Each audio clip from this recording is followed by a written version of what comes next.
bonsoir à vous, les amoureux de notre télévision, La foi en Jésus-Christ. Je suis très heureuse de vous retrouver encore une fois pour notre émission, Notre quotidien. Pour cela, je ne suis pas seule, j'ai une invitée avec moi, avec elle nous allons parler sur la relation entre parents et adolescents. Voilà, nous allons la découvrir ensemble. Bonsoir Maman Véro. Bonsoir Maman. Très heureuse de vous recevoir. Merci beaucoup. Est-ce que vous pouvez vous présenter pour que nos bien-aimés puissent vous connaître? Voilà, je suis Maman Véro, Oui. mère de 3 enfants. Je viens de Charleroi et je suis enchantée d'être là ce soir. Ah, merci beaucoup. Donc, dites-nous, vous avez 3 enfants, donc Oui. Ce sont des adolescents. Oui, ce sont des adolescents, mais j'ai ma fille aînée, elle a 18 ans. Des adolescentes, hein. Oui, C'est des des adolescents filles. parce que c'est des filles. Voilà, ma fille aînée, comme je viens de dire, elle a 18 ans. La deuxième, elle a 17 ans. Et puis la troisième qui a 13 ans. Dites-nous, Maman Véro, c'est quoi l'adolescence? Waouh, l'adolescence. Il y a tellement de choses à dire sur les adolescents. En tout cas, pour moi, l'adolescence, ça commence des 12 jusqu'à 18 ans. Oui. Donc, Voilà. des 12-18 ans, tout dépend. Oui, tout dépend d'un enfant à un d'un autre par enfant, rapport oui. à la maturité de l'enfant, parce qu'il y a des enfants qui sont très matures. Tout à fait. Et puis, il y en a d'autres aussi qui ont la maturité normale. Donc, comme je viens de dire, tout dépend d'un enfant à un autre, quoi. Oui.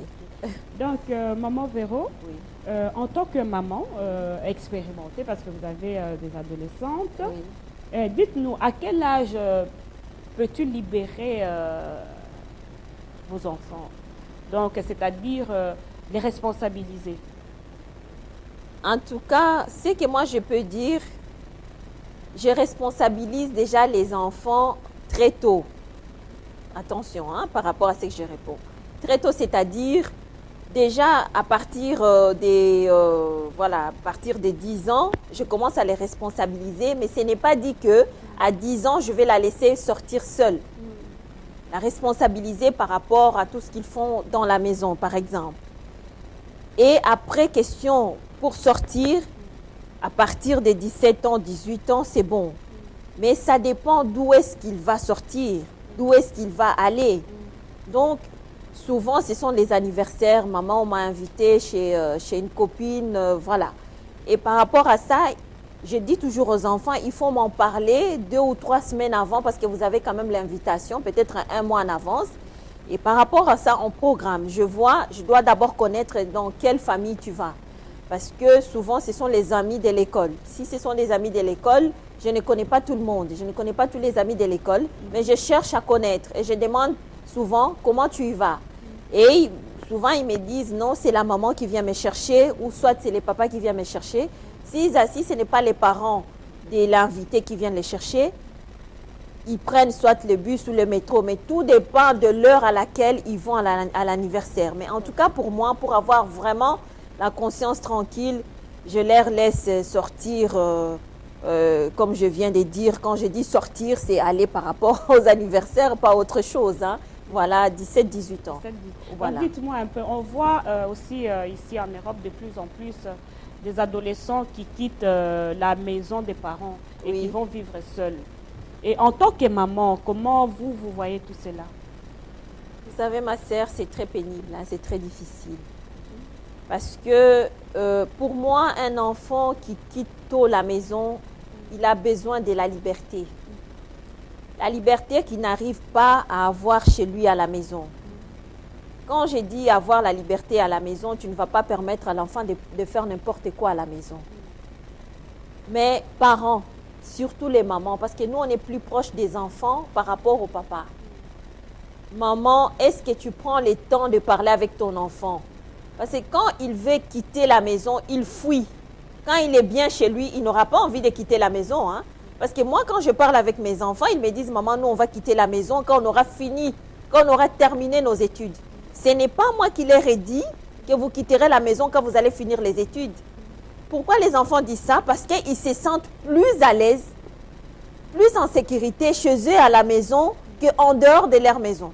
Et les enfants qui veulent quitter leur maison, c'est parce qu'ils se sentent plus en sécurité en dehors de leur maison que chez eux. Est-ce que ce n'est pas Pourquoi? parce que ces enfants aussi cherchent une certaine liberté Ils qu'ils n'ont cherchent pas à la maison? Oui, ils cherchent une certaine liberté. Ça dépend d'un enfant à un autre. C'est pourquoi il faut toujours écouter les enfants. C'est pour cela qu'il faut toujours parler avec ses propres enfants. Parce que quand les enfants grandissent, maman, l'adolescence, ce n'est pas quelque chose de facile. Chaque enfant a son idée. Parce qu'ils sont influencés par rapport à tout ce qu'ils voient, tout ce qui se passe en dehors de leur maison, par rapport à leurs amis. Et puis voilà. C'est pour cela qu'il faut toujours prêter l'oreille. Parce que pour lui, peut-être, il va croire que c'est normal. Il sait que voilà, écoute, maintenant, j'ai 18 ans, je peux quitter, je vais aller au CPAS. Parce qu'ils savent qu'il va aller au CPAS, il peut se permettre de se payer son studio. Mais il est après ça. Il ne sait pas ce qui lui attend dehors. Parce qu'il a vu, il entend. Et c'est pour cela qu'il veut fonctionner comme ça. Et à la maison, on ne lui laisse pas cette liberté de s'exprimer librement. Et c'est ça qui lui permet aussi, parce qu'il s'est dit, ah si je suis en dehors de la maison, je vais faire ce que je veux. Pourquoi? Parce qu'à la maison, il n'y a pas les dialogues entre lui et la maman ou le papa aussi. Et voilà. Ok, Maman Véro, on va développer ça un peu plus tard. Je voulais vous poser une question. Entre vous, en tant que maman, Oui. comment vous faites pour les achats de vêtements de vos enfants? Parce que je pense qu'on a été tous adolescents. Hein? Bien sûr. À un certain âge, on ne veut plus que les parents nous achètent des vêtements. Oui. Est-ce que vous aussi, vous affichez cette attitude vis-à-vis de vos filles? Donc, c'est-à-dire que vous faites le choix de leurs vêtements ou bien vous leur laissez la liberté de pouvoir Non, moi, je ne fais plus les choix. Ce que je fais, je les conseille parce que c'est maintenant des grandes filles. Je peux les accompagner parce que très souvent, quand je leur donne l'argent, elles me disent « Ah, maman, tu peux nous accompagner ?» Parce que c'est un moment de détente aussi. On parle, on rigole, on va manger un petit bout et puis voilà.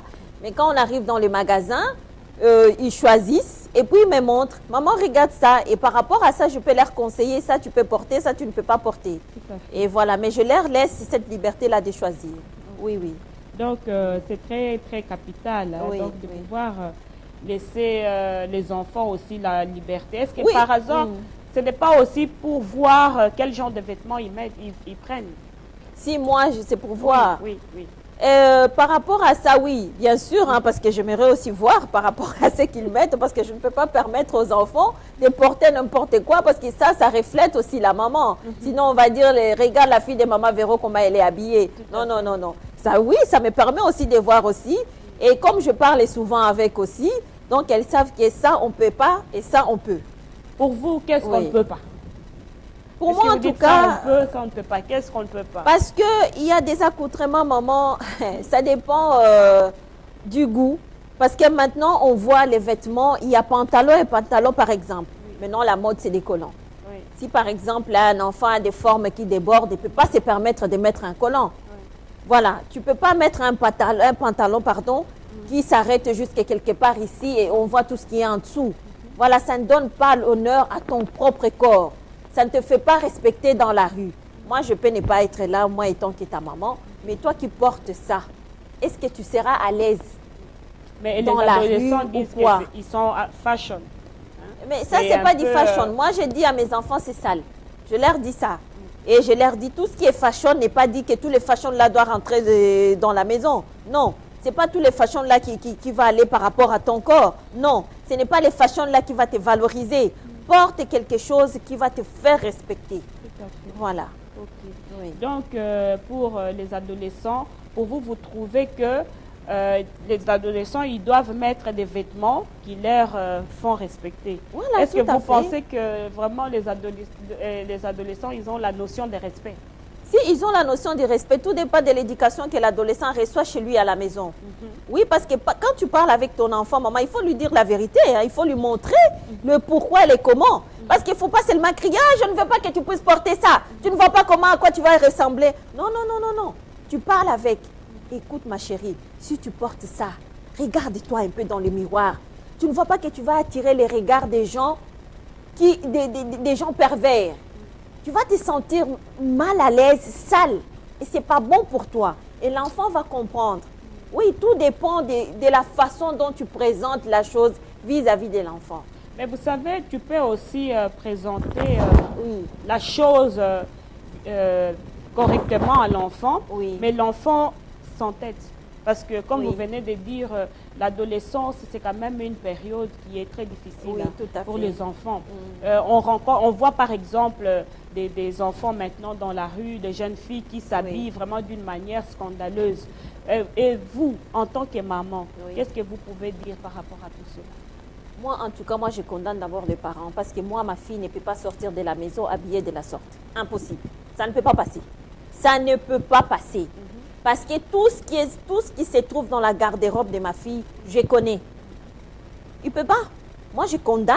Vraiment, excusez-moi les mamans, je condamne les mamans. Je condamne. Parce que quand je vois l'enfant qui porte, qui s'habille d'une façon qui n'est pas digne, je vois tout de suite l'image de la maman sans la connaître. Pourquoi? Parce que l'enfant reflète l'image de la maman. Voilà. Donc, pour vous, l'enfant peut refléter l'identité Oui. de ses parents par rapport à l'accoutrement. Par rapport à l'accoutrement, par rapport à son comportement, mais c'est d'abord par rapport à l'accoutrement. Oui.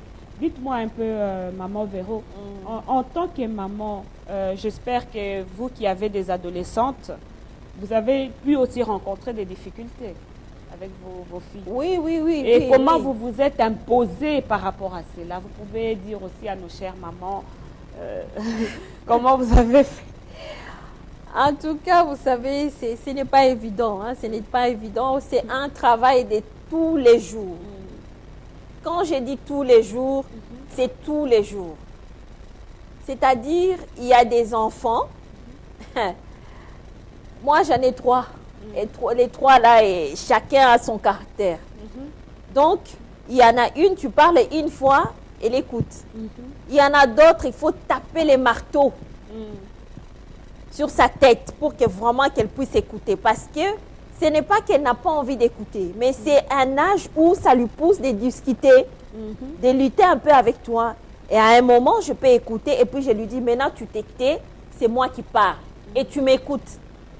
Et je lui dis, tu as intérêt à écouter. Ah, là, vous êtes dur. Et quand j'ai dit ça, il s'était, parce que je lui ai dit, toi tu as parlé, je t'ai écouté. Maintenant, c'est moi qui va parler. Et quand je parle, elle écoute. Aujourd'hui, peut-être qu'elle ne va pas écouter tout de suite. Demain, elle va répéter la même chose. Je vais répéter aussi la même chose que je lui ai dit. Et je vais lui montrer le pour et le contre de la chose qu'elle est en train de faire. Je lui dis, ce que tu es en train de faire, tu vois les conséquences plus tard. Peut-être aujourd'hui, tu ne vas pas voir les conséquences. Peut-être ça sera dans 2 ans, 5 ans, 10 ans, par rapport à ce que tu fais aujourd'hui. Donc, tu as tout intérêt d'écouter et de te corriger. C'est comme ça que moi, je fonctionne avec. Donc, c'est un travail de tous les jours, maman. Tous les jours, il faut répéter, il faut parler. Et quand il y a un problème, il ne faut pas attendre. Il faut tout de suite réprimander l'enfant. Tout de suite lui remettre à la place. Tout de suite lui dire, hey, stop. C'est pas comme ça que tu dois fonctionner. Et voilà. Et vous n'êtes, je trouve que vous êtes, et ça marche comme ça, vous n'êtes pas, ils ne vous trouvent pas trop dur, vos filles. Trop dur, si, ils me trouvent dur, mais ça fonctionne, hein, parce que nous aussi, parce que moi, je me rappelle, eux d'ailleurs, ils ont la chance de parler. Hein, moi, je n'avais pas cette chance-là de parler avec ma mère. Hein. C'est qu'elle disait que c'était ça, que ça me plaise ou pas. Mais aujourd'hui, on permet quand même l'enfant à parler. Moi, je leur permets, en tout cas, de s'exprimer. Et après, de leur dire, voilà ce qui est bon et ce qui est mauvais. Maman Véro, dites-moi un peu, comment on peut gérer la mentalité que nos enfants ont acquis ici en Europe par rapport à notre culture? Est-ce que ce n'est pas ça qui nous met, nous les parents, dans la confusion de pouvoir gérer nos enfants? Oui, ça c'est... Dites-moi un peu comment. Oui, ça... Parce que nos enfants, on voit, ils sont exposés à des milliers de cultures. Hein? Oui. Vous savez, oui. vous pouvez bien éduquer vos enfants à la maison, mais vous avez aussi l'école. Oui. Hein? À l'école, ils rencontrent des différentes cultures. Oui. Dites-moi un peu, en tant que maman, vous qui avez des adolescentes qui fréquentaient aussi de milieux, hein, des différentes cultures, comment vous faites, maman, pour gérer vos adolescents? Waouh, ça par rapport à notre par rapport à notre culture, comment vous par faites? rapport à notre culture, ce n'est pas facile parce que nous, on vient de quelque part où on n'avait pas la liberté d'expression. Et nos enfants ici, ils ont une grande liberté d'expression. Et ça, c'est vrai qu'il faut gérer. En tout cas, moi, ce que je fais, je leur dis, Écoute, nous, chez nous, ça ne fonctionnait pas comme ça. C'est-à-dire, même, moi, j'ai la grâce, j'ai mes parents ici. Par exemple, quand je parle peut-être à une de mes filles qui hausse les tons ou qui me répond, je dis, hé, stop. Tu vois ma mère, non? Quand elle parle, malgré l'âge que j'ai, malgré que j'ai des enfants qui sont aussi grands que vous, je ne peux pas me permettre de répondre n'importe comment à ma maman ou à mon papa. Dans notre culture, c'est comme ça. Si tu as quelque chose à me dire, assis-toi, tu m'appelles, maman, j'ai à te dire ou j'ai à te parler. Je vais t'écouter. Et je leur dis, il ne faut pas ramasser, ce n'est pas dit non plus que dans notre culture, tout ce qui est dans notre culture est bon aussi. Hein? Non, on trie. Donc, je donne les 50% de chez nous et les 50% d'ici. Tout en leur disant, on est des Africains. Le respect vis-à-vis des autres, vis-à-vis des parents, vis-à-vis des amis, vis-à-vis de n'importe qui, même quelqu'un que tu ne connais pas, que tu trouves dans le métro, dans les trams ou peu importe, est très important. On doit apprendre à respecter. Et surtout, ce que moi, je remarque, les enfants qui parlent n'importe comment aux parents, aux adultes, parce que même, on voit même dans les métros, parce que moi, je parle souvent des métros, parce que je prends tous les jours le métro. Hein. Donc, on voit nos enfants à nous qui peuvent t'insulter aussi facilement, qui peuvent te répondre aussi facilement. Et moi, je leur dis non. Nous, on n'a pas été élevés comme ça. On n'a pas grandi comme ça. Et oui, c'est un travail de tous les jours. Mais dites-moi, est-ce que ce n'est pas par rapport, comment je peux dire, à l'école où on leur dit leurs droits et tout ça qui les amène à une certaine rébellion? Parce qu'on voit de plus en plus de jeunes qui se rebellent. Hein. Ou soit c'est par rapport à la négligence des parents aussi. Tout dépend aussi. Ça dépend aussi. Il y a des enfants qui sont influencés en dehors. Mais ce que moi je peux dire, même si l'enfant est influencé en dehors de sa maison, s'il a une bonne éducation, on peut l'influencer aujourd'hui, demain, mais après-demain, il va se ressaisir. Pourquoi? Parce qu'il a déjà une très bonne éducation par rapport à ce que ses parents lui apprennent. Et il sait que ça, je ne peux pas me permettre. Moi, j'entends mes enfants dire, hein, moi, je ne peux pas répondre comme ça à ma maman. Nous, les Africains, ils se disent ça. Hein, les enfants sont nés ici. Ils ont la mentalité ici. Mais quand tu les entends parler entre eux, ils disent, maman, c'était chaud parce que parfois ils me racontent ce qui s'est passé à l'école, quand ils reviennent de la maison, quand ils reviennent, de l'école. Quand ils arrivent à la maison, ah maman, tu sais, il y a eu ça et ça et ça, mais aujourd'hui, il y a eu, tu connais encore tel, parce que souvent je connais voilà, les amis qui sont dans la même classe qu'eux. Et tu sais que tel a répondu comme ça à son père ou à sa mère. Et moi, je dis, ça, si tu fais avec ma mère, tu es mort. Pourquoi? Je dis, ah bon, tu as dit ça? Ah oui, maman. J'ai dit, il est de quelle nationalité? Ah, il est de telle nationalité. J'ai dit, ah, ce n'est pas des Africains. Pourquoi? Parce que j'ai déjà inculqué ça dans leur tête. Vous ne devriez pas faire ça. Tu ne peux pas. Même si tu sais que tu as raison. Quand une grande personne est en train de parler, même à l'école, quand un professeur est en train de parler, de te dire quelque chose, tais-toi et écoute. Après, tu peux aller voir, messieurs, madame, s'il vous plaît. Ce que vous avez dit, c'est pas ci, c'est pas ça. Je ne suis pas d'accord avec ça, mais tu parles aisément, poliment. Mais pas au moment où un adulte est en train de parler et toi aussi, tu es en train de monter. Voilà, moi je dis, en tout cas chez nous, ça ne fonctionne pas comme ça. C'est ce que je leur dis. Bon, parce que parfois aussi, on rencontre certains enfants qui sont belges aussi, hein, qui sont bien éduqués. On ne peut pas toujours dire que voilà, les mentalités européennes, c'est ce qui détruit nos enfants. Non, oui. Ça, nous, on a cette impression-là de pouvoir croire que certaines mentalités détruisent les enfants. Parce que ici, nous, par exemple, dans nos pays, on ne nous a jamais dit nos droits par rapport aux enfants d'ici.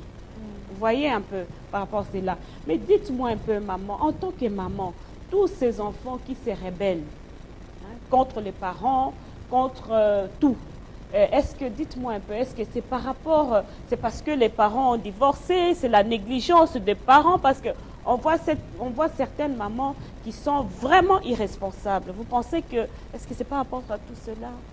En tant que maman, qu'est-ce que vous pouvez dire par rapport à cela? Vous savez, maman, il y a beaucoup de problèmes dans ces pays où on vit. Il y a beaucoup de problèmes. Moi, ça m'arrive parfois de parler avec les jeunes parce que j'ai cette facilité-là de parler avec. Et une fois, je parlais avec une jeune fille par rapport à son comportement, tout ça. Et ce qu'elle me disait, elle me dit, Tantine, tu sais quoi? Je ne parle jamais avec ma maman. À chaque fois que je vais parler avec elle, elle me dit, tais-toi. En plus, quand elle dit tais-toi, c'est dans notre langue. C'est en lingala. En français, ça sonne encore un peu mieux. Par exemple, en lingala, kanga munoko. Ça blesse déjà l'enfant. Elle n'arrive plus à s'exprimer. Alors, elle préfère s'entêter ou ne plus parler ou se rebeller. Pourquoi? Elle peut venir avec un problème. La maman n'a pas son temps. Elle dit, c'est ma maison. C'est moi qui parle ici. C'est moi qui fais ici. C'est moi qui te paye ici. C'est moi qui te fais ça. Donc, tu n'as aucun droit de dire quoi que ce soit. Souvent, malheureusement, chez nous, nos enfants n'ont pas cette liberté d'expression. Vous voyez? Et ça cause un problème. Moi, quand j'ai entendu cet enfant-là qui avait pratiquement même âge que ma deuxième fille, parce que la petite, elle avait 17 ans. Et tu voyais l'enfant, les choses qu'elle faisait vraiment pour se rebeller. Elle dit, mais tantine, de toute façon, ça ne sert à rien que je sois gentil ou pas gentil, que je sois poli ou pas poli, ma mère, elle ne fait que crier. Moi, je me dis, c'est par rapport, c'est la faute à sa maman. Parce qu'elle ne prend pas cette peine d'écouter sa fille. Même si elle a fait des bêtises, il faut prendre cette peine-là de l'écouter et de la réprimander après. Mais écoute-la d'abord. Écouter, c'est très important. C'est ça qui tue nos enfants. Donc pour vous, la plupart des parents sont à la base de l'éducation alors de leurs enfants. Ah oui. Ah oui. Tout à fait. Oui, tout à fait. Moi, je dirais ça.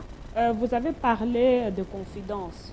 Oui. Vous avez dit que certains adolescents, parce que je voudrais que nos bien-aimés comprennent, parce qu'on n'est pas là seulement pour parler des adolescentes, on parle des adolescents, c'est-à-dire filles et garçons. Oui. Dites-moi un peu, vous avez parlé de confidence.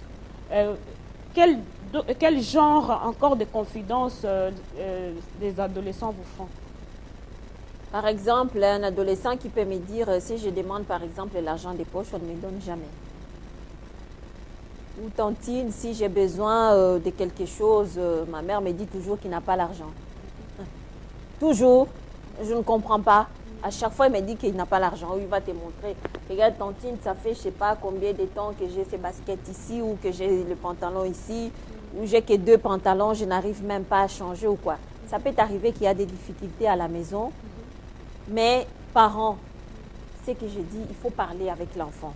Si tu n'es pas à mesure d'acheter ou de lui satisfaire en ces moments-là où il a besoin, dis-lui, écoute, il y a des factures, ou il y a telle chose que je dois faire qui est beaucoup plus important que ton pantalon en ces moments-ci. Tu attends le mois prochain, quand j'aurai cette possibilité-là, je vais te donner autant pour que tu ailles chercher ça. Mais dire à chaque fois à l'enfant que tu n'as pas l'argent, ça n'arrange pas la chose. Ce n'est pas une solution. Et par après, ça va pousser l'enfant à faire quoi? Peut-être à aller voler. Donc pour vous, vous pensez que si un parent ne donne pas de l'argent de poche à son enfant, cela peut pousser l'enfant à aller voler? Pas spécialement l'argent de poche à maman. Moi, je parle par rapport aux enfants avec qui je parlais.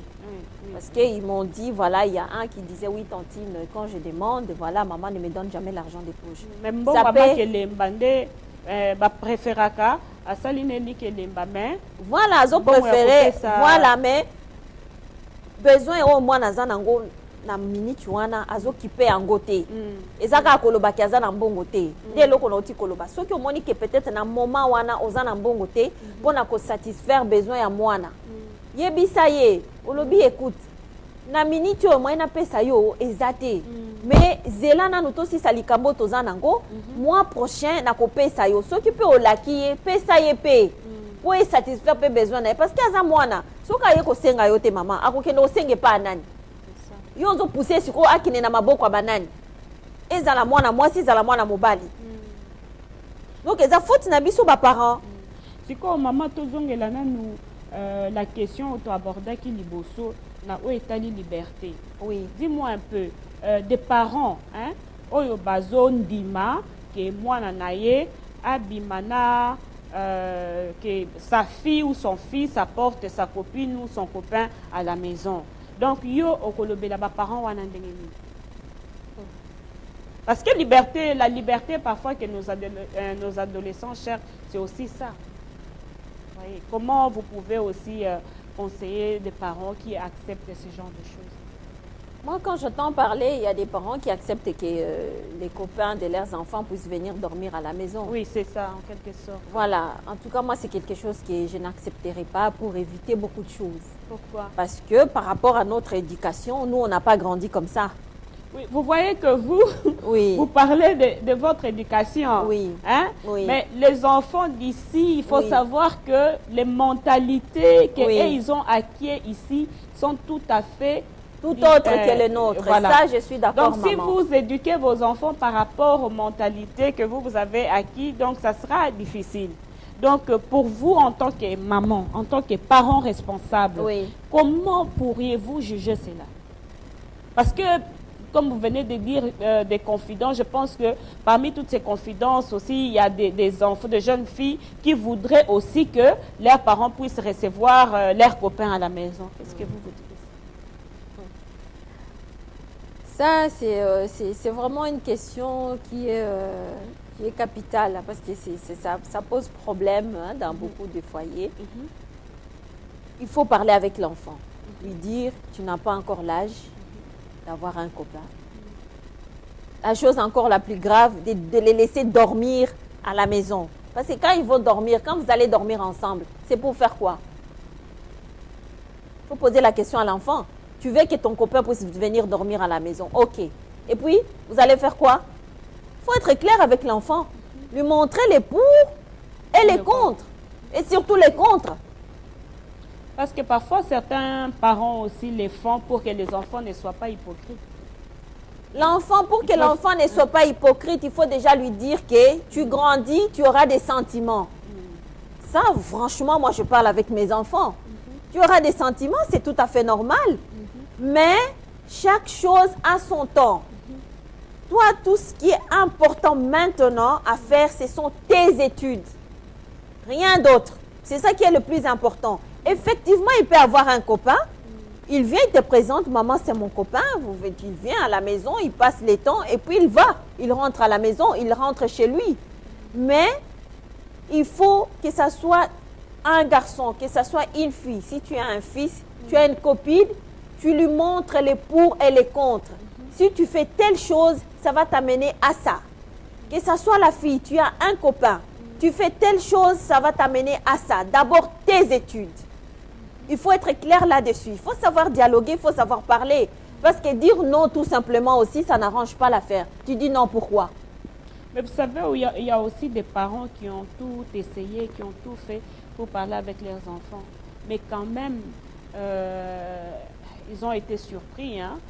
Il y a une maman qui m'a écrit, qui m'a posé aussi ce genre de questions. Sa fille a été tombée, elle est tombée enceinte. Et alors, elle s'en est rendue compte 7 mois après. Et pourtant, la fille était modèle. Et pourtant, cette femme parlait avec sa fille. Donc, maman, vous en tant que maman, devant des situations comme ça, qu'est-ce que vous pouvez dire à d'autres mamans par rapport à leurs enfants et tout ça? Comment ils peuvent se comporter? Hey, ça, c'est un problème. C'est délicat. Hein? Ça, c'est délicat. Voilà. Je ne condamne pas la maman. C'est pénible, hein? C'est difficile en tant que maman. J'ai des enfants, je n'aimerais jamais que ça puisse m'arriver. Mais l'enfant avec qui tu vis, vous venez de me dire qu'elle parlait souvent avec son enfant. Mais maman, pour que l'enfant puisse arriver quand même à la grossesse de 7 mois, tu es déjà mère. Tu n'as pas remarqué ça dans ta maison. Et elle n'a pas remarqué. C'est l'école qui a remarqué cela. Non, là, il y a un problème. là vraiment il y a un problème. Chère maman, excuse-moi, je ne te juge pas. Mais vraiment, il y a un problème. Moi, ça ne peut pas arriver. Ça ne peut pas passer. Non, non, non, non, non. 7 mois, maman, c'est beaucoup. Non. 1 mois, 2 mois, peut-être, ça peut arriver. Mais pas 7 mois. Tu es maman. Tu parles avec ta fille. Tu la vois. Non. Non, ça ne peut pas passer, maman. Ça ne peut pas passer. Mais vous parlez de quoi? Parce que moi, quand je parle avec mes filles, maman, je parle ouvertement. Je leur dis, hein. Ah oui, je leur dis des choses ouvertement. Tu fais ça, tu vas te retrouver comme ça. Clairement. Comme ça, elle sait déjà à quoi elle s'entend. Parce que l'enfant, maman, si elle ose faire ça, et elle se permet même jusqu'à 7 mois dans la maison, et c'est l'école qui t'appelle, quelle honte. Ça fait mal. Même moi, étant que maman, ça fait très mal. Vraiment. Moi, si c'est l'enfant d'Inamiou que je connais, je pense que je vais bien tirer tes oreilles. Dans le sens où je vais te faire asseoir et te parler. Même à la maman. Donc, maman, essayons un peu de faire plus d'efforts. De connaître nos enfants. Parce que de nos jours, c'est vrai que ce n'est pas évident. Nos enfants, là, ils sont très malins. Par rapport à nous, comment on grandissait. Oui. Ils sont très éveillés. Très éveillés, voilà, très éveillés. Malin, quand il commence à faire des bêtises, il devient malin ou maligne. Hein? Oui, moi, je prends ça comme ça. Mais c'est vrai qu'ils sont très éveillés. Quand l'enfant est éveillé comme ça, maman fait des efforts aussi à être aussi beaucoup plus éveillé. C'est un travail. Ah oui, c'est un travail. Comme je l'ai dit avant, c'est un travail de tous les jours. Il est éveillé une fois, toi, sois éveillé double. Est-ce que c'est pas aussi... les parents sont parfois aussi très occupés pour s'occuper de leurs enfants, vu ce que nous vivons aussi en Europe. Est-ce que ce n'est pas par rapport aux occupations des parents qui font que les enfants sont un peu relâchés comme ça? Oui, maman, je n'en disconviens pas. On est fort occupés. Mais chaque chose a son temps. Il faut juste savoir s'organiser. Dites-moi, vous, Oui. vous travaillez. Oui. Vous avez 3 adolescentes. Oui. Dites-moi, comment vous gérez votre temps, le travail et les enfants? Pour un peu aider d'autres mamans, parce qu'on ne s'en sort pas. Il y a beaucoup Oui. de mamans qui ne s'en sortent pas. Oui. Vous êtes maman, vous entendre parler, Oui. on voit vraiment que vous avez, comment je peux dire, vous vous imposez, vous avez imposé une certaine autorité Oui. à vos enfants par Oui. laquelle ils se soumettent. Tout à fait. Mais dites-moi un peu, comment vous vous organisez? En tout cas, maman, moi, je fais en sorte dans les... Comment je fais? Par exemple, là, je vais rentrer à la maison, après les travails, tout ça, je rentre à la maison, j'arrive, on parle. Ah, maman, bonjour, ça a été, comment ça s'est passé à l'école, tout et tout ça. Et, bon, voilà, on parle un peu de tout ce qui s'est passé à l'école. Et puis l'enfant qui vient, maman, j'ai besoin de ça, on a demandé ça à l'école. Au moment où j'arrive, peut-être que je n'ai pas encore le temps de manger. Ou au moment où je suis en train d'apprêter quelque chose à manger, je suis en train de parler avec, pour savoir comment ça s'est passé leur journée. Après une longue journée passée au travail, et aussi après une longue journée passée à l'école. On met tout sur la table, on parle. Il y a ça que je dois apporter à l'école. J'ai travaillé ou j'ai eu mon examen ou mon interro par rapport à ce que j'ai étudié hier, tout ça. On parle, on éclaircit les choses. Demain, on va faire quoi? Demain, c'est un autre jour. Moi, je vais aller au travail et ils vont aller à l'école. Je les écoute. Je sais leurs besoins.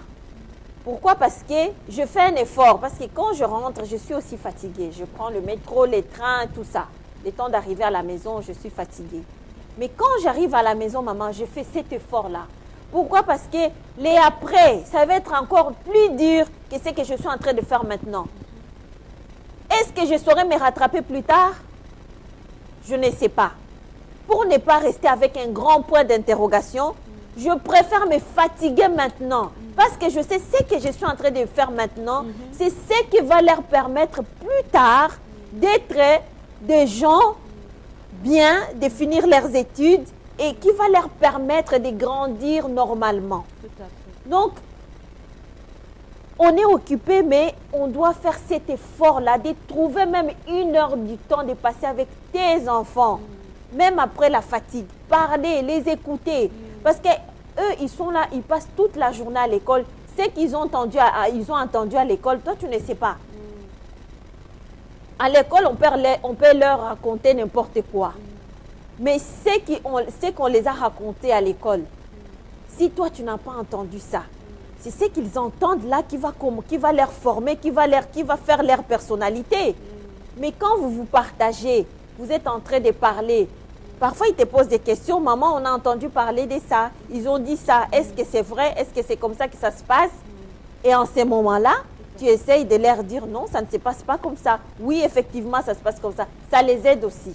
Donc, c'est-à-dire que, si je comprends bien, donc vous voulez dire aux parents, si vous avez voulu les enfants, c'est-à-dire il faut aussi s'en occuper. Il faut s'en occuper, il faut assumer, il faut trouver du temps. C'est très Parce important. que si tu trouves le temps à aller faire des courses, tu vas trouver le temps pour tes enfants. Tout à fait. Tu trouves du temps à aller travailler, tu trouveras du temps aussi. Tu ne vas pas passer toute la nuit ou toute la journée. Il y a des gens qui travaillent effectivement la nuit, mais la journée, tu t'arranges.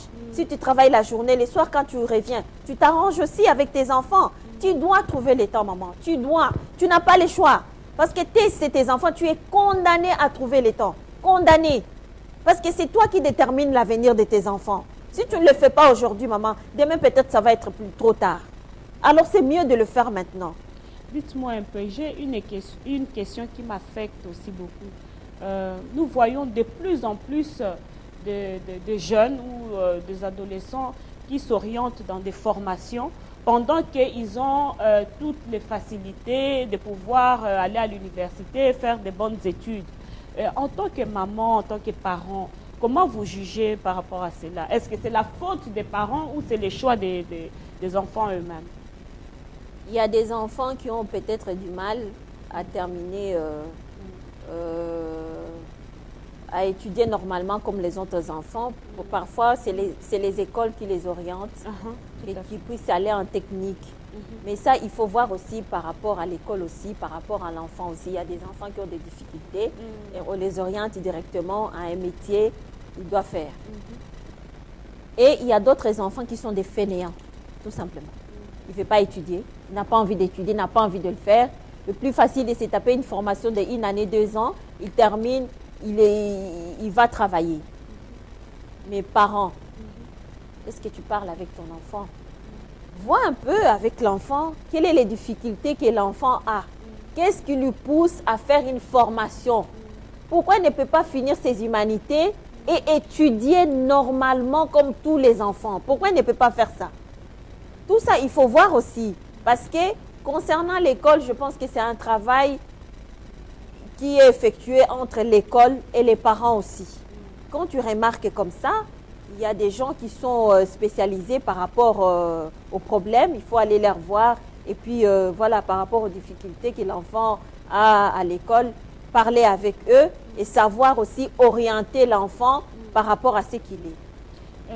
Oui. Dis-moi un peu encore, en tant que parent, est-ce qu'il est possible de pouvoir échouer l'éducation de ces enfants parce qu'on les a élevés seuls? Parce que souvent, ce sont des excuses que donnent aujourd'hui certains parents en disant, voilà, si mes enfants n'ont pas réussi dans la vie, c'est parce que je les ai élevés seuls. Est-ce que... Non, ça, c'est pas vraiment, je ne suis pas d'accord avec ça. Pas du tout. Moi, je suis seule avec mes 3 enfants. Tout à fait. Et c'est des grandes filles. Et par la grâce de Dieu, j'arrive. Ça n'a rien à voir. Pourquoi? Donc, tout simplement. On peut réussir aussi l'éducation de ses enfants en les élevant seuls. Oh, étant seule, oui. Mais tout dépend de ce que tu donnes à tes enfants, du temps, les temps que tu prends pour tes enfants. Il y a des gens qui vivent en couple et qui n'arrivent pas. Dites-moi un peu, est-ce que un parent, par exemple, qui... parce qu'on va parler, c'est ce que nous vivons dans notre quotidien. Hein. Ce sont les réalités que nous vivons tous les jours ou certaines choses que nous voyons, que nous rencontrons dans la vie de tous les jours. Oui. Nous voyons certains parents, par exemple, qui sortent avec leurs enfants, par exemple, en boîte de nuit. Comment? Ce sont des choses que nous vivons aujourd'hui. En tout cas, là, je ne vais pas trop mettre les commentaires là-dessus. Voilà. Ça dépend d'un parent à un autre. S'il le fait, je ne sais pas ce qui s'est passé pour le faire. Comme aussi, il y a des enfants aussi qui sont curieux à savoir aussi peut-être comment ça se passe dans une boîte de nuit et que son père ou sa mère préfère peut-être aller avec pour lui montrer un peu le milieu. Et puis voilà. Donc là-dessus, je ne peux pas juger. Mais dites-moi un peu, pour maintenant une famille comment je peux dire, en général, qu'est-ce que vous pouvez conseiller aux parents qui rencontrent des difficultés avec leurs enfants qui sont des adolescents? En tout cas, moi, tout ce que je peux conseiller aux parents, il faut écouter vos enfants. Il faut les écouter et leur faire confiance aussi. Tout à fait. Savoir apprécier l'enfant. Parce que, oui, il y a beaucoup de parents qui n'apprécient pas leurs enfants. Parce qu'il faut dire, maman, nos enfants, ce sont nos paroles qui leur font. Si tu n'arrêtes pas à dire à ton enfant, toi, tu es bête, tu as encore échoué, mais ce n'est pas possible. Comment ça se fait? Ça ne l'aide pas.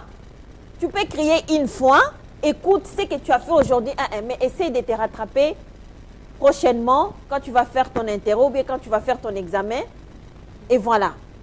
Mais si tu n'arrêtes pas d'insulter ton enfant, à le critiquer tout le temps, à dire toujours des mauvaises choses sur lui, à chercher toujours à les comparer avec tel enfant, regarde d'ailleurs l'enfant de l'autre est beaucoup mieux que toi. Non, non, non, non, non. Non, ça n'aide pas l'enfant. C'est toi qui façonnes ton enfant. C'est toi qui éduques ton enfant. C'est toi qui rends ton enfant intelligent. Le fait de lui dire tu es intelligent, il devient intelligent. Hein. Donc ça, c'est très important. C'est très important. Il y a beaucoup de parents qui n'ont même pas le temps d'écouter leurs enfants. Ils ne font que crier. Ils ne font que critiquer. Ils ne font qu'insulter. Ce n'est pas normal, c'est ton enfant. Toi, si tu n'apprécies pas ton enfant, qui va l'apprécier? Même si à l'école, le professeur lui dit très bien, bravo, tu as bien travaillé, tu as bien fait ci. Ce n'est pas la même chose si sa maman lui dit ça ou bien si son papa lui dit ça. Parce qu'il passe quand même son temps à la maison, il vit à la maison, il ne vit pas à l'école. Donc c'est très important, chers parents, d'écouter, de prêter l'oreille à nos enfants, de les écouter, de leur dire aussi qu'on les aime. Malgré ce qu'ils sont, il peut avoir un défaut ou quoi, mais aide-lui par rapport à son défaut. Nous aussi, on était des adolescents. On n'était pas facile aussi. Mais nos parents ont su gérer ça. Quel jour tu as dit à ton enfant que tu l'aimais? Quel jour tu as fait ça? Beaucoup de nos parents, surtout nos parents africains, ils ne le font pas. Vous savez, parfois aussi, puisque ce que vous dites me touche fortement, oui, qu'il est très important aussi de dire des mots affectueux à nos enfants. Oui. Nous voyons la plupart du temps les enfants qui vivent un peu dans le, comment je peux dire, qui ont des parents divorcés. Oui. Ils vivent souvent aussi beaucoup de difficultés oui, par rapport à cela. Et puis, c'est très aussi important parce que souvent les parents qui sont divorcés, c'est-à-dire qu'ils s'acharnent, ils prennent leur colère, ils mettent sur les enfants. Oui. Et par rapport à cela, comment vous pouvez conseiller des mamans qui font souvent, qui s'acharnent sur leurs enfants parce que à cause d'un divorce ou à cause d'une difficulté qu'elle est en train de vivre en se retrouvant tout seul avec les enfants? Oui, malheureusement, maman, ce sont des choses qui arrivent. On ne va pas les nier. Parce que la pauvre maman aussi, elle a beaucoup accumulé aussi. Tout à fait. Et les seules personnes qui sont à côté d'elle, ce sont les enfants. Mais maman, quand ça t'arrive, il faut trouver quelqu'un, soit dans une église ou une bonne amie ou quelqu'un dans la famille pour un peu essayer de parler, de se défouler aussi par rapport à la personne. Voilà, il faut parler, il faut chercher. Parce que les enfants, c'est des pauvres enfants. Ils n'ont pas demandé de venir dans telle situation. Et par rapport à nous aussi, on ne programme pas que je vais me marier pour divorcer, me retrouver seule avec les enfants. Ah oui, ça c'est très Quand ça arrive, on fait un effort. La Bible nous dit, fortifie-toi et prends courage. Donc tu te fortifies et tu prends courage par rapport à la situation et tu essaies de vaincre ça. Mais il ne faut pas déposer ça sur les pauvres enfants parce qu'ils n'ont pas demandé ça. Vous ne trouvez pas qu'en tant que parent, la seule voie qui est meilleure pour pouvoir éduquer les enfants et celui de leur montrer Christ? Tout à fait, ça aide. Moi, j'ai toujours dit, on est le premier prophète de nos enfants. Ce que tu dis à ton enfant, c'est ce qu'il va devenir. Tout à fait. Parce que moi, par moi-même, tel que je suis ici, je ne pouvais pas, maman, non. Par moi-même, sans l'aide du Saint-Esprit, sans l'aide du Christ, je ne peux pas. Non, non, je ne peux pas. Je ne peux pas, impossible. Si je dis que je le fais toute seule, c'est du mensonge. Non, non, non, non. Moi, j'ai réveillé mes enfants tôt le matin. En hiver, on prenait les trains pour venir à l'église. Pourquoi? Parce que je savais que cette sémence de la parole de Dieu qu'ils vont recevoir, c'est ça qui va les aider aussi à grandir. Moi aussi, j'ai besoin de ça, et tant que maman, et tant que parents aussi, pour les aider aussi à grandir. Parce que j'ai besoin de cette force aussi. Et c'est important aussi de permettre aussi aux enfants de grandir aussi en Christ. Parce que ça va faciliter aussi certaines tâches. Parce que le monde dans lequel on vit, ce n'est pas évident. Mais quand l'enfant a Christ en lui, ça l'aide à grandir et avoir un cœur qui n'est pas aussi dur comme ce qu'on voit. Voilà. Et dites-moi un peu, maman Véro, est-ce que vous montrez aussi les valeurs de la virginité à vos filles, ou bien ils disent que ce sont des choses qui sont demandées? Je leur montre et je leur dis. Je leur montre et je leur dis, maman. Parce que les parents d'aujourd'hui aussi n'en tiennent pas tellement compte. Hein? Ils ne tiennent pas compte de la virginité. Vous savez, dernièrement, j'avais suivi aux informations qu'ils allaient légaliser. J'ai dit bien légaliser la loi, qu'un enfant de 14 ans pouvait se permettre d'avoir des relations sexuelles. C'était dans le journal. Mes enfants, ils ont entendu ça. On était tous au salon en train de suivre des informations. Maman, qu'est-ce que tu en penses? Déjà, quand ils ont entendu parler de ça, ils ont rigolé parce que ce sont des choses que je leur dis. À chaque fois, tu ne peux pas perdre ta virginité avant le mariage. Moi, je leur dis ça. Parce que moi, j'ai grandi comme ça, j'ai cette éducation. Et je dis, ce n'est pas parce qu'à l'école, on vous dit, où on distribue des préservatifs aux ados, voilà, vous êtes adolescent, vous pouvez avoir des préservatifs, vous pouvez prendre des pilules, vous pouvez prendre ci, vous pouvez prendre ça. Je leur dis, tu fais aujourd'hui cette chose ici, demain tu vas payer autrement. Parce que tout ce qui est contre la nature, c'est mauvais pour toi. Tu n'as pas encore l'âge de faire ça, tu n'es pas encore marié, tu le fais avant ça, il y a des conséquences. Tout à fait. Moi, je leur dis, je leur parle ouvertement, clairement, pour éviter les dégâts plus tard. Je fais toujours des choses à l'avance pour éviter les dégâts. En tout cas, vous avez de merveilleux enfants parce que ce n'est pas facile de convaincre les adolescents d'aujourd'hui ce n'est pas facile, sur maman. La virginité. Hein? Non, ce n'est pas facile. Comme je t'ai dit, c'est un travail de tous les jours. À chaque fois, il faut les rappeler. À chaque fois, voilà, il faut parler, il faut parler, il faut parler. On ne doit pas se fatiguer jusqu'à ce qu'aussi ils vont se retrouver dans leur mariage aussi. Tout à fait. Oui, c'est un travail de tous les jours. Donc, un mot de fortification alors pour les femmes seules qui élèvent les enfants. Maman, pourquoi les femmes seules? C'est pas seulement les femmes seules. Hein? C'est-à-dire, donc, je peux dire... pour les parents, les parents aussi. Oui, c'est vrai que pour les femmes seules, c'est pas évident. C'est pas évident. C'est très difficile. Donc, vous pouvez dire en général pour les parents. Une tout parole cas, de fortification. Ce que je peux dire aux parents, ne vous fatiguez pas. Ne vous fatiguez pas. Écoutez vos enfants. Prenez le temps de les écouter. Prenez le temps de les apprécier. Passez du temps de détente avec vos enfants. Vous pouvez sortir, aller vous promener en ville, aller, je ne sais pas, prendre manger un petit bout, chercher une occupation. Il y a des enfants qui sont beaucoup aussi complexés, hein, qui, les parents les amènent aussi rarement au restaurant, au quick, au cinéma, mais tu vois, maman brésilienne, oui. Maman sac Gucci, Louis Vuitton et tout ça. Mais quand l'enfant fréquente aussi un certain milieu, tu sens vraiment tout de suite un complexe. Oui, parce qu'il n'a pas été habitué à ça. C'est pour cela que j'ai dit il faut prendre du temps. Il faut vraiment prendre du temps de détente avec vos enfants. Un samedi où tu es libre, sors avec tes enfants, allez vous promener en ville, prenez une glace. Entrez chez Quick ou chez Pizza Hut ou quoi. Ce n'est pas nécessairement aller dans un restaurant 5 étoiles ou quoi. Non. Il y a des choses qui marquent l'enfant. Et ça lui permet de grandir sans avoir les complexes, comme vous venez de le dire. Il n'y a rien qui va l'impressionner quand il va grandir. Mais si vous ne faites pas ça, l'enfant va grandir. C'est comme si, tu vois, il sera toujours impressionné à quelque chose qui ne peut même pas lui impressionner. Pourquoi? Parce qu'il n'a pas été habitué à ça avec ses parents. Prenez le temps, mes chers parents, prenez le temps à écouter les enfants, à les apprécier, à leur dire que vous les aimez.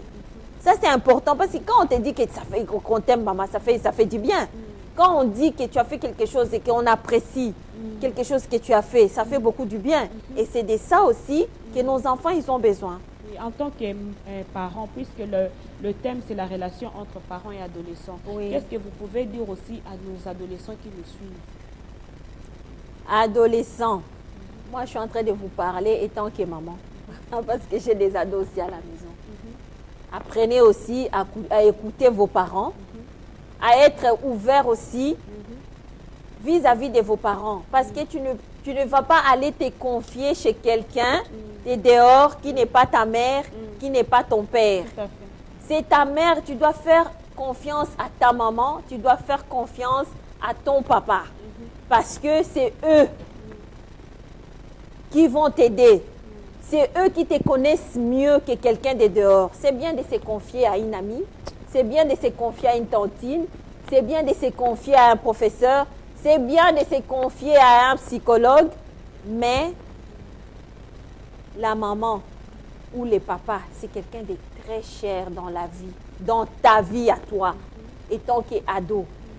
Même si c'est quelque chose de grave, que toi tu penses peut-être que c'est grave, mais une fois que tu vas en parler à ta maman ou à ton papa, tu verras que ce n'est pas aussi grave que tu le pensais. Parce que si tu caches aujourd'hui, tu caches demain, ça va créer autre chose. Ou si tu vas te confier chez une amie, il va te dire, ne le dis pas à ta maman, hein. Tu vois, moi je vais t'aider, tu vas faire comme ça. Et ça va être catastrophique. Au lieu d'en arriver là, viens, écoute, maman, je fais ça, pardonne-moi. Et tu verras que ça va vite s'arranger, ça va vite se réparer. Donc, apprenez quand même, mes chers ados, à vous confier vis-à-vis de vos parents. Parce qu'il n'y a personne qui peut t'aimer plus que ton père, plus que ta maman. Voilà. En tout cas, un grand merci, Maman Véro. Merci vraiment pour vos conseils. J'espère que, bien aimés, vous qui nous suivez, vous avez vraiment été satisfaits par toutes ces richesses que vient de nous donner notre Maman Véro. Pour encore plus de questions, nous sommes là pour vous. Donc, vous pouvez nous écrire sur www.tvlafoienjésuschrist.com. Nous sommes là pour répondre à toutes vos questions. Je vous retrouve vraiment le mercredi prochain encore avec d'autres thèmes. Que le Seigneur vraiment vous bénisse. Soyez bénis dans vos maisons dans le nom de Jésus-Christ. Au revoir. Merci, Maman Véro. Que Dieu vous bénisse.